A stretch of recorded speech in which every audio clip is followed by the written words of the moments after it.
89ની શિવ જયંતિ મહોત્સવ અંતર્ગત આપણું આખું ગુજરાત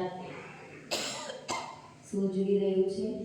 હીરક જયંતિ સાથે સાથે હીરક જયંતિ, અને એ ઉપલક્ષમાં દરેકની આપણા ટીચર્સ બહેનોની, વરિષ્ઠ સબઝોન ઇન્ચાર્જ બહેનોની, ઝોન ઇન્ચાર્જ બહેનોની ઈચ્છા એવી હતી કે દિવાળીની જેમ આપણી શિવરાત્રિ થવી જોઈએ, એટલે આજે બેને સ્પેશિયલ કેક કટિંગ પણ રાખ્યું છે.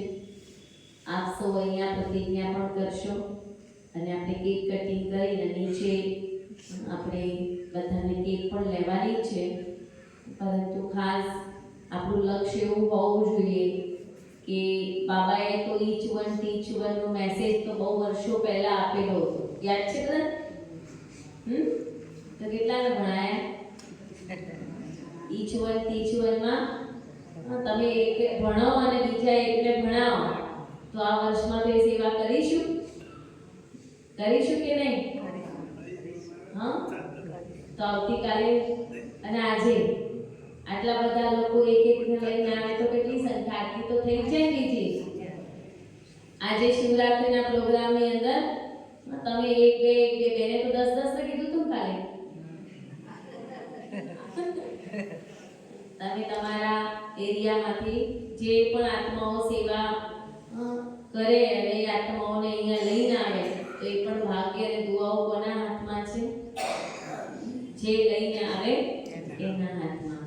તો આપ સૌને મહાશિવરાત્રિના પર્વ નિમિત્તે શિવ જયંતિની ખૂબ ખૂબ બધાઈ બધાઈ બધાઈ. Happy birthday. आपका बर्थडे तो बच्चों का बर्थडे. प्रतिज्ञा કરીશું આપણે બધા એક પોતાની સાથે એક સાથે એક જગ્યા પર ઊભા થઈને.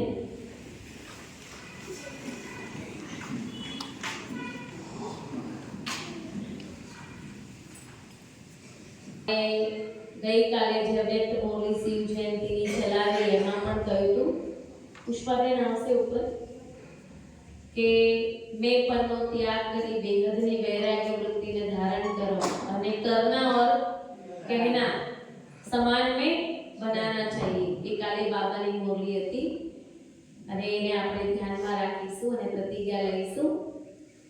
89वीं त्रिमूर्ति शिव जयंती पर हम संकल्प करते हैं. पहलो संकल्प છે सदा परमात्म स्नेह में समाते हुए मन जीत जगत जीत बनेंगे. दूसरी છે साक्षीपन की स्थिति द्वारा हर परिस्थिति में अचल अड़ोल रहेंगे. तीसरी अविनाशी प्राप्तियों से संपन्न बन सदा संतुष्ट रहेंगे और सबको संतुष्ट करेंगे. चौथी हर एक के साथ मधुरता संपन्न व्यवहार करेंगे. सम्मानजनक बोल बोलेंगे. पांचवी अपनी सूक्ष्म वृत्तियों को भी पवित्र बनाकर वायुमंडल को शक्तिशाली बनाएंगे. ओम शांति.